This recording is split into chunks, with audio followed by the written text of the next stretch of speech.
अगल से चूमैहा भाभी बगल से चूमैहा हो। बगल से चूमैहा भाभी बगल से चूमैहा हो। अगल से चूमैहा भाभी बगल से चूमैहा हो। भैया लोग के छुअल जो बना माथे जनी ठेकैहा हो।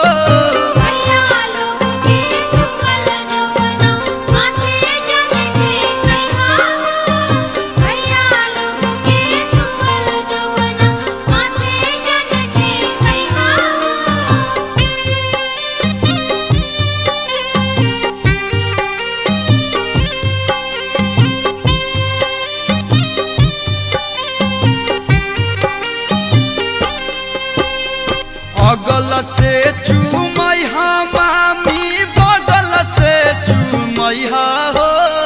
बगल से चूमैहा मामी बगल से चूमैहा हो। अगल से चूमैहा मामी बगल से चूमैहा हो। मामा लोग के छुअल जो बना